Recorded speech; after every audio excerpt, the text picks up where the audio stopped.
সেই কখন থেকে দোকানে বসে কেবল মশা মাছি মেরে যাচ্ছি, কিন্তু একটা লোকও ভুল করেও এই আমার হোটেলে খেতে আসছে না। বুঝলাম না আজকে হয়েছেটা কি, সবাই সবাই গেল কোথায়? কি গো রমেশ দাদা, একা একা হোটেলে বসে করছোটা কি? কি আর করবো বলো ভাই, আজকে একটা লোকও হোটেলে খেতে আসছে না। এমনিতে তো তোমার হোটেলে অনেক লোক আসে, আজকে কি হলো সবার? আমিও তো এই একটা কথা কিছুতেই বুঝতে পারছি না গো ভাই, হঠাৎ করে সবার হলোটা কি? খাওয়া দাওয়া কি সবাই ভুলে গেল নাকি? তুমি যে কি বলো না দাদা, খাওয়া দাওয়া ভুলে যাবে কেন? দেখবে কিছুক্ষণের ভেতরেই দলে দলে লোক আসবে তোমার হোটেলে। আচ্ছা ভাই, তোমার হাতে তো দেখছি বেশ কয়েকটা ডিম, তা এগুলো কোথা থেকে নিয়ে এলে? সে কি কথা, তুমি জানো না বনের ভেতর যে বুনো হাঁসগুলো আছে সেগুলো প্রতিদিন ডিম দেয়, আর সেই ডিম গ্রামবাসী ভাগ করে নেয়। ও আচ্ছা, এটা তো সত্যি আমার জানা ছিল না। আর ঠিক আছে দাদা, তুমি তাহলে হোটেলে থাকো বুঝলে, আমি আসি, আমার আবার একটু কাজের ব্যস্ততা আছে। তার মানে বনের ভেতর বুনো হাঁস আছে, গোটা গ্রামবাসী যখন ডিম ভাগ করে নিতে পারে, তাহলে তো মনে হচ্ছে ওই হাঁসগুলো অনেক ডিম পারে। একবার দেখে আসলে বিষয়টা মন্দ হয় না। যাক বাবা, সবাই ডিম নিয়ে যাবার পরেও আমি বেশ কয়েকটা ডিম পেয়ে গেলাম। সকাল থেকে তো রান্না হয়নি, এগুলো বাড়ি নিয়ে মাকে দিই, মা বরং এই ডিমগুলো রান্না করুক। ও বাবা, ওই লোকটার কথাই তো ঠিক, এই বনে তো সত্যি অনেক ডিম পাওয়া যাচ্ছে। আমার মাথায় তো দারুণ একটা বুদ্ধি এসেছে, ঠিকঠাক কাজ করতে পারলে আমার হোটেল একেবারে চাঙ্গা হয়ে উঠবে, বা আমার আগেও কেউ কাজটা করে ফেলতে পারে। চাই চাই দেরি না করে কাজে লেগে পড়ি। এত বেলা হয়ে গেল, অথচ মুন্নিটা যে কোথায় গিয়েছে কিছুই বুঝতে পারছি না। কি গো, তুমি একা একা কথা বলছো নাকি? মুন্নি কোথায়? আমিও তো সেই কথাই বলছি, সকাল থেকে মুন্নিকে দেখতে পাচ্ছি না, জানি না কোথায় কোথায় টোটো করে বেড়াচ্ছে। একটা মাত্র মেয়ে আমাদের, তুমি তাকেও দেখে শুনে রাখতে পারো না? আমাকে বলছো কেন? তোমার মেয়ে তো মোটেও শান্ত না, সারাদিনে এতটুকু সময় ঘরে থাকে না। সে যাই হোক, এত বেলা হয়ে গেল, তুমি রান্না শুরু করবে না? কিভাবে রান্না করব? ঘরে তো কোনো বাজার নেই, আশেপাশে থেকে কিছু সবজিও নিয়ে আসতে পারলাম না। ঘরে বাজার নেই সে কথা তুমি আগে বলবে না? তাহলে আমি এতক্ষণে বাজার করে নিয়ে চলে আসতাম। এই তো মামুন্নি চলে এসেছে আমার। বলতো মামুন্নি, তুই সকাল সকাল কোথায় চলে গিয়েছিলি? তোকে খুঁজে খুঁজে তোর মা হয়রান হয়ে গেছে। বাবা, তোমরা শুধু শুধু আমাকে নিয়ে চিন্তা করছো, আমি তো আর কোথাও হারিয়ে যাচ্ছি না। তুমি কি এখন বসে বসে মেয়ের সাথে কথা বলবে, নাকি তাড়াতাড়ি গিয়ে বাজারটা করে আনবে? সেই সকাল থেকে না খেয়ে বসে আছি, রান্না করার মতো তো কিছু ঘরে নেই। মা, তুমি এত চিন্তা করছো কেন? এই দেখো, আমি বেশ কয়েকটা ডিম নিয়ে এসেছি, তুমি এগুলো রান্না করো। সে কি রে মুন্নি, তুই এতগুলো ডিম কোথায় পেলি? কেন মা, তুমি জানো না বুনো হাঁসগুলোতে যে ডিম দেয় তা গ্রামের সবাই ভাগ করে নেয়, তাই আমি আজকে নিয়ে এলাম। বেশ তো লিপিকা, তুমি তাহলে এই ডিমগুলো রান্না করো, আমি ততক্ষণে বাজার সেরে আসি।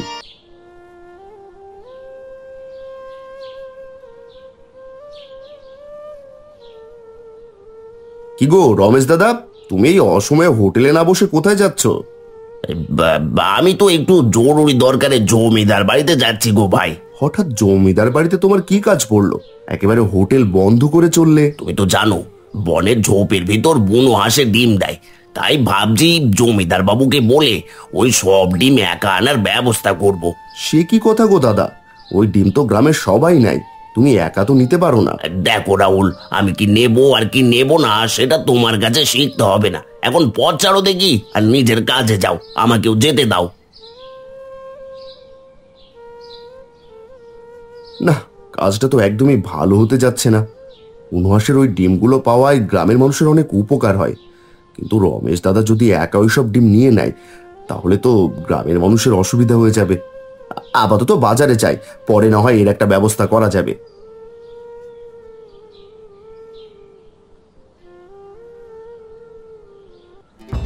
আজকাল তোর কি হয়েছে বলতো রামু? মনে হচ্ছে তুই বেশ ফাঁকিবাজ হয়ে গেছিস। এ কি যে বলছেন না জমিদার বাবু, আপনার সাথে ফাঁকিবাজি করব এই সাধ্য কি আমার আছে? হয়েছে হয়েছে, আর কথার জুড়ি খুলতে হবে না। ঘরের কাজগুলো এখন থেকে আরো বেশি মনোযোগ দিয়ে করবি, বুঝলি রামু? ঠিক আছে জমিদার বাবু। আরে রমেশ যে হঠাৎ আমার কাছে কি মনে করে? একটা জরুরি প্রয়োজনে এসেছি জমিদার বাবু, আপনার সাহায্য দরকার। এত ঘুরিয়ে ফিরিয়ে না বলে সোজা সাপটা বলে ফেলতো দেখি কি কি দরকার। আসলে জমিদার বাবু, এই বনের ভিতর ঝোপের আড়ালে বুনো হাঁসের ডিম দেয়। যদি প্রতিদিন সব ডিমগুলো আমি পেতাম তাহলে বড়ই উপকার হতো। কিন্তু রমেশ, আমি তো জানতাম ওই ডিম গ্রামের লোকজন ব্যবহার করে। এখন তুমি যদি একা ওই সবগুলো ডিম নিয়ে আসো তখন বিষয়টা একটু কেমন হয়ে যায় না? জমিদার বাবু, আপনি বিষয়টা বুঝতে পারছেন না। গ্রামের লোকজন ওই ডিম নেওয়ার থেকে নষ্ট করে বেশি। যদি তাই হয় তাহলে বরং তুই প্রতিদিন ডিমগুলো নিয়ে যা। তবে এই যে তোর কাজটা করে দিলাম, এর বিনিময়ে আমি কি পাবো? জমিদার বাবু, এ নিয়ে আপনি একদম চিন্তা করবেন না। প্রতিদিন ডিম থেকে আয় করা টাকা আমি আপনাকে কিছুটা করে দিয়ে যাব। ঠিক আছে, তবে তাই হোক। তবে দেখিস গ্রামে আবার কোনো ঝামেলা পাকাস না। আপনি কিভাবে বলেন না জমিদার বাবু, আপনি নিশ্চিন্তে থাকেন, গ্রামে কোনো ঝামেলা হবে না।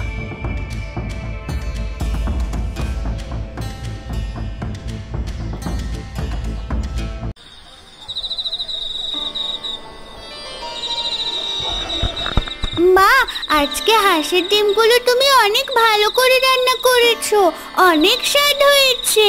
হ্যাঁ হয়েছে, প্রতিদিনই তো আমি রান্না করি, আজ পর্যন্ত কোনোদিন তো আমার রান্না ভালো বলিসনি। আহা, তুমি এমন করছো কেন? সত্যি আজকে তোমার ডিমের ঝোলটা অনেক ভালো হয়েছে। প্রতিদিন এমন কয়েকটা করে ডিম পেলে বিষয়টা মন্দ হতো না, কি বলো? মন্দ যে হয় না সেটা তো আমি ভালো করেই বুঝি, কিন্তু মনে হচ্ছে এই ডিম নিয়ে গ্রামে নতুন করে ষড়যন্ত্র শুরু হয়েছে। কি বলছো তুমি এসব? বুনো হাঁসের ডিম নিয়েও শেষ পর্যন্ত ষড়যন্ত্র? হ্যাঁ, তা না হলে আর বলছি কেন। রমেশ দাদা ওইসব ডিম একাই নিতে চায়, এই জন্য আজকে দেখলাম জমিদারের কাছে যাচ্ছে। এসব তুমি কি বলছো বাবা? তার মানে কি কাল থেকে আমরা আর ডিম পাবো না? জানি না রে মা, জমিদারের কাছে গিয়ে ওই রমেশ দাদা কি কি পরামর্শ করলো তা তো কিছুই শুনতে পেলাম না। তোমরা বৃথাই চিন্তা করছো, আমার মনে হয় জমিদার বাবু এমন একটা কাজ কখনোই করবেন না। তাই যেন হয় গো লিপিকা। এ কি মামুন্নি, তুই এত সকাল সকাল কোথায় যাচ্ছিস?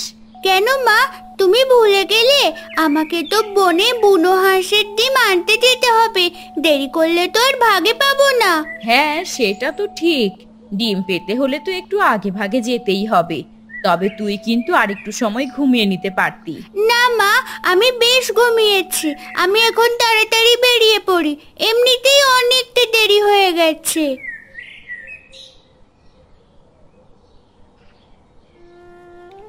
এসব কি হয়ে গেল গো ভাই? আমি তো কিছুতেই মানতে পারছি না। প্রতিদিন এখানে বুনো হাঁসেরা ডিম পেড়ে যায়, কিন্তু আজকে হলোটা কি? আমিও তো সেই কথাই ভাবছি। হঠাৎ করে আজকে ঝোপের আড়ালে একটা ডিমও পেলাম না, এমন তো আগে কখনো হয়নি। এতদিন এই বুনো হাঁসের ডিমগুলো দিয়ে তা আমাদের বেশ ভালোভাবেই চলছিল, এখন বুঝি আমাদের সুখের দিন শেষ হতে চলেছে। কই গো কাকা, আজকে তো তোমরা দেখছি ডিম না নিয়ে শুধু কথাই বলছো। ডিম আর কোথা থেকে নেবো রে মুন্নি? ঝোপের আড়াল তো আজকে একেবারেই ফাঁকা, একটা ডিমও নেই। কি বলছো এসব কাকা? তাই বলে একটা ডিমও নেই? হ্যাঁ রে বন্যে, প্রতিদিন তো কিছু না কিছু ডিম পাওয়াই যায়, কিন্তু এমন অবস্থা তো আগে কখনো দেখিনি। তোমরা কোনো চিন্তা করো না কাকা, আমি এখনই বাড়িতে গিয়ে বাবাকে সবটা বলছি, বাবা নিশ্চয়ই কোনো একটা ব্যবস্থা করতে পারবে। কিরে মামুন্নি, আজকে তুই খালি হাতে ফিরে এলি যে? ডিম কোথায়? বাবা, তুমি গত রাতে যে কথা বলেছিলে সেটাই মনে হচ্ছে সত্যি হয়ে গেছে, ঝোপের আড়ালে একটা ডিমও নেই। তার মানে আমি যে ভয়টা করেছিলাম সেটাই সত্যি হয়েছে। নিশ্চয়ই জমিদার বাবু রমেশ দাদাকে ওই ডিম নিয়ে আসার অনুমতি দিয়েছেন। জমিদার বাবু এমন একটা কাজ কি করে করতে পারলেন? গোটা গ্রামের মানুষের ক্ষতি হয়ে গেল। না না, এর একটা বিহিত করতেই হবে, এত সহজে ছেড়ে দেওয়া যাবে না। আমি এখনই জমিদার বাবুর কাছে যাচ্ছি। আসুন আসুন, বনের বুনো হাঁসের ডিম রান্না খেয়ে যান। গ্রামের আর কোথাও পাওয়া যাবে না, শুধুমাত্র আমার হোটেলে আছে। আসুন আসুন। ওফ, আজকে যা মনে হচ্ছে একেবারে টাকায় ভরে যাবে। এত লোক আমার হোটেলে আগে কখনো হয়নি। বেশ, সবই ওই বুনো হাঁসের ডিমের কামাল। জমিদার বাবু, জমিদার বাবু, বাড়িতে আছেন নাকি? হ্যাঁ, কিরে রাহুল, কিছু দরকার পড়লো বুঝি? হ্যাঁ জমিদার বাবু, খুবই বিপদে পড়ে আপনার কাছে এসেছি। কি হয়েছে বল তো শুনি। জমিদার বাবু, আপনি তো জানেন গ্রামের বন থেকে বুনো হাঁসের ডিমগুলো গ্রামবাসীরা সংগ্রহ করে, কিন্তু আজকে তো বলে ওই একটা ডিমও নাকি পাওয়া যাচ্ছে না। কিভাবে পাওয়া যাবে? ওই সব ডিমে যে রমেশ নিয়ে গেছে। এটা কেমন হলো না জমিদার বাবু? গোটা গ্রামের মানুষ এখন বিপদে পড়ে গেছে। প্রতিদিন ওই ডিম থেকে অনেক গরিব গ্রামবাসী পেট চালাতো। আমি তো শুনেছি গ্রামবাসী ডিম নেওয়ার থেকে নষ্ট করে বেশি। যদি সেটাই সত্যি হয়ে যায় তাহলে রমেশই বরং ডিমগুলো তার হোটেলের জন্য নিয়ে যাক। তারপর যাদের ডিম খাওয়ার দরকার তারা ওর হোটেলে গিয়ে খেয়ে আসবে। কিন্তু জমিদার বাবু, রমেশ দাদার হোটেলে গিয়ে ডিমের ঝোল খাওয়ার সাধ্য তো সবার নেই। তার আগে যেমন ডিম গ্রামের সবাই নিত, আপনি তেমন ব্যবস্থাই করে দিন। দেখ রাহুল, আমি এই গ্রামের জমিদার। আমি কখন কি করব না করব সেটা নিশ্চয়ই তোর কথা মতো হবে না। জমিদার বাবু, গরিবের উপরেই আপনার কেমন অনাচার, দয়া করে আমাদের দিকটা একটু দেখুন। ওরে রামু, কোথায় গেলি রে? জি আগে বলুন জমিদার বাবু। এই জানিস না আমি কত ব্যস্ত মানুষ, আর তার উপর এইসব লোক এসে আমার সাথে তর্ক করে। তাড়াতাড়ি বিদায় করতো। এই যে রাহুল দাদা, তুমি এখন বাড়িতে যাও তো, জমিদার বাবুর এখন কাজ আছে। তুমি না হয় পরে কোনো এক সময় এসো।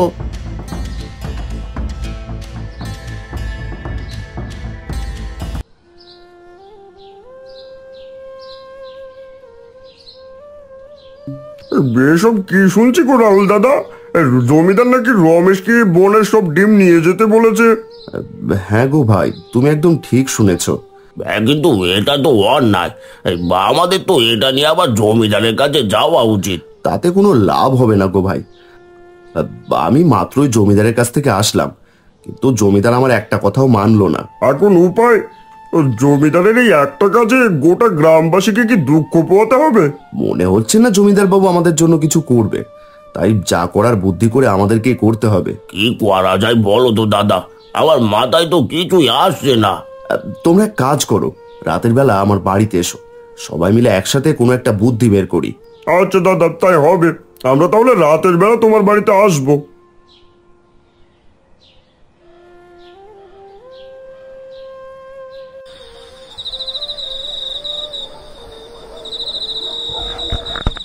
আজকে একদিনে তো পুরো টাকায় হাত ভর্তি হয়ে গেছে।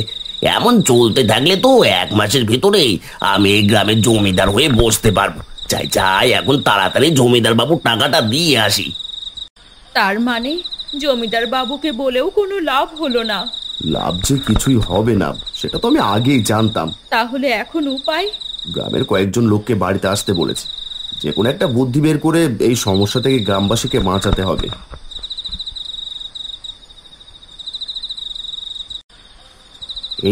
এই তো সবাই এসে গেছে। এখন চিন্তা ভাবনা করে দেখো তো কি করা যায়। আমি অনেক চিন্তা করেছি, কিন্তু কিছুই বুঝতে পারছি না কি করব।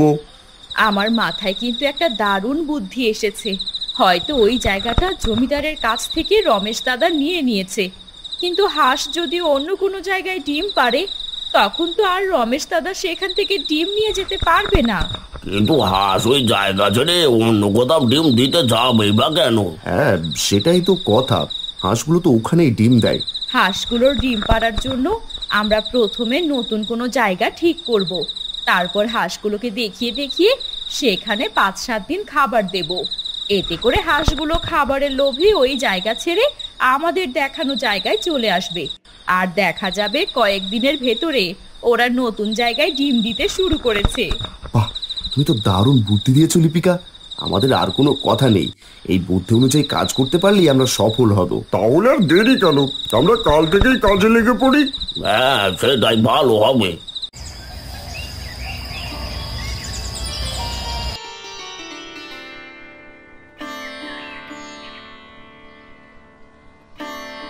কি গো রাহুল, হঠাৎ তোমার হলোটা কি?